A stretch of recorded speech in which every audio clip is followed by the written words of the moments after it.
नमस्कार मित्रों, मैं आचार्य प्रमोद उपाध्याय काल सर्प से जुड़े हुए इस सीरीज में आप सभी का हार्दिक स्वागत करता हूं। मित्रों, आज बात करेंगे काल सर्प योग के इस सीरीज में जो 5वां काल सर्प दोष आता है, जिसका नाम है पद्म नामक काल सर्प दोष।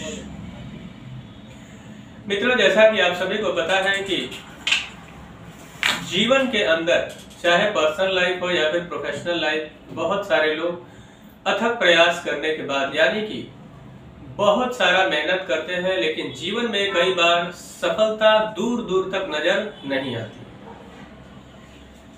इंसान को चिंताएं सतानी प्रारंभ कर देती है कि मैंने तो जीवन में मेहनत तो इतना सारा किया, लेकिन मिला कुछ भी नहीं। आखिर ऐसा होता क्यों? तो जन्म कुंडली में बनने वाले काल सर्प दोष के कारण भी ऐसी समस्याएं जीवन के अंदर आती है। अब काल सर्प दोष, जैसा कि पहले ही मैं बता चुका हूं कि 12 प्रकार के होते हैं। आज इसमें हम बात करेंगे पद्म नामक काल सर्प दोष, जो कि 5वां काल सर्प दोष बनता है जन्म कुंडली के अंदर। अब यह काल सर्प दोष राहु और केतु के बीच सारे ग्रहों के आने के कारण ही बनता है, लेकिन यह पद्म नामक काल सर्प दोष जो है, इससे जीवन में किस प्रकार की समस्याएं आ सकती है और ये राहु और केतु के किस परिस्थिति में जन्म कुंडली में विराजमान होने पर बनता है, इसी पर आज चर्चा करेंगे। वैसे तो काल सर्प दोष मनुष्य के जीवन के अंदर बुलंदियों तक पहुंचाने का भी कार्य करता है, लेकिन बुलंदियों पर कई बार पहुंचने के बाद मनुष्य स्टेबल नहीं रहता है। उसका मुख्य कारण है कि काल सर्प दोष का सही समय पर शांति ना होना। आइए आगे बढ़ते हैं। यह जो पद्म नामक काल सर्प दोष है, यह राहु ग्रह पंचम भाव में जब विराजमान होते हैं, यानी कि 5th हाउस में राहु ग्रह विराजमान होना, और केतु ग्रह जब एकादश भाव यानी कि 11th हाउस में विराजमान होते हैं, उस परिस्थिति में पद्म नामक काल सर्प दोष का निर्माण होता है। अब इस काल सर्प दोष से आपके जीवन में किन किन प्रकार की समस्याओं का सामना आपको करना पड़ सकता है, इसी पर चर्चा करेंगे। पंचम भाव यानी कि 5th हाउस जन्म कुंडली के अंदर ज्ञान का स्थान है, विद्या का स्थान है, प्रेम का भाव है, संतान का भाव है, लॉटरी सट्टा और शेयर मार्केट का स्थान भी माना जाता है। अब यहाँ पे अगर राहु ग्रह पंचम भाव में विराजमान है, तो सर्वप्रथम जो लोग विद्या अध्ययन करते हैं और उसमें तमाम सारे प्रयासों के बावजूद भी जिस प्रकार के रिजल्ट की अपेक्षा करते हैं, यानी कि जैसा मेहनत आपने किया है उसके अनुरूप अगर आपको रिजल्ट नहीं मिलता है, तो आपके अंदर कहीं ना कहीं हताशा और निराशा हो जाती है। इसका मात्र एक कारण है राहु ग्रह का पंचम भाव में विराजमान होना, क्योंकि राहु ग्रह विक्षेदात्मक प्लैनेट माने जाते हैं।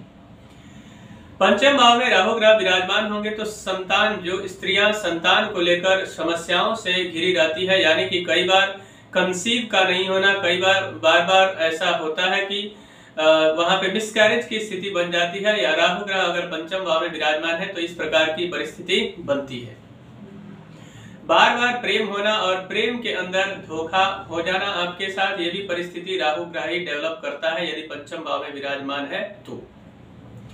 साथ साथ में कई बार आप लॉटरी सट्टा या फिर शेयर मार्केट में पैसे लगाते हैं और पूर्ण विश्वास के साथ लगाते हैं कि मुझे तो 100% लाभ होगा, लेकिन उस तरीके के लाभ की अपेक्षा को रखते हुए आपको नुकसान उठाना पड़ता है।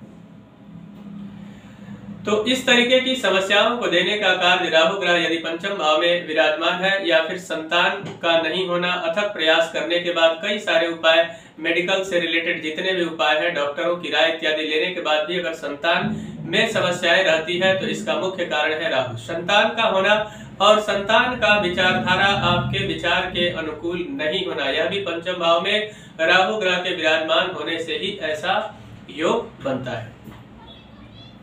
अब काल सर्प दोष की श्रेणी में हमने राहु की बात किया पद्म नामक काल सर्प दोष के लिए। अब बात कर लेते हैं केतु ग्रह की।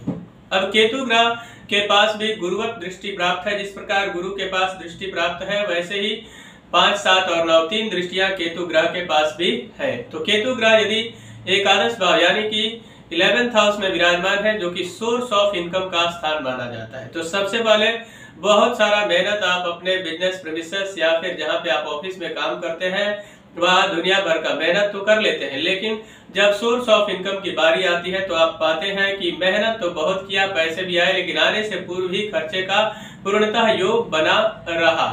ऐसी परिस्थिति बन जाती है तो इंसान के पास अच्छा खासा इनकम होने के बाद भी इंसान के पास पैसे बचते नहीं है। उसके अलावा अगर आपने किसी व्यक्ति को पैसे वगैरह दे दिए तो वह भी मिलने के आसार काफी कम हो जाते हैं। एकादश भाव में केतु ग्रह विराजमान होने से पितरों का शुभ आशीर्वाद भी आपको प्राप्त नहीं होता, यानी कि पितृ भी आपसे रुष्ट हो जाते हैं।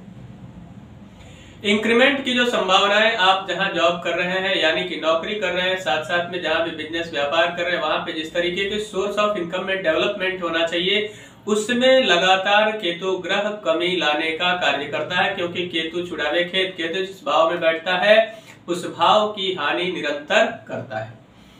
इसलिए सही समय पर रहते हुए आप किसी योग्य और विद्वान ब्राह्मण से सलाह लेकर इस काल सर्प दोष का सही तरीके से अगर निवारण करवा लेते हैं तो निश्चित मान लीजिए कि जिस प्रकार की समस्याएं मैंने आपको बताई कि इस पद्म नामक काल सर्प दोष में होता है, उससे छुटकारा प्राप्त करके आप अपने जीवन के अंदर बुलंदियों को प्राप्त करने में, उच्च शिक्षा प्राप्त करने में काफी हद तक कामयाब होंगे।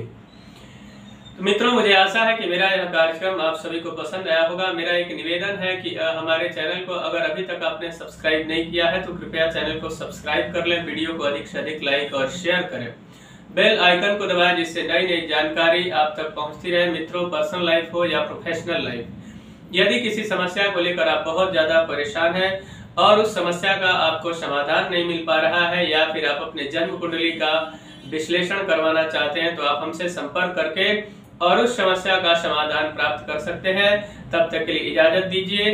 नमस्कार।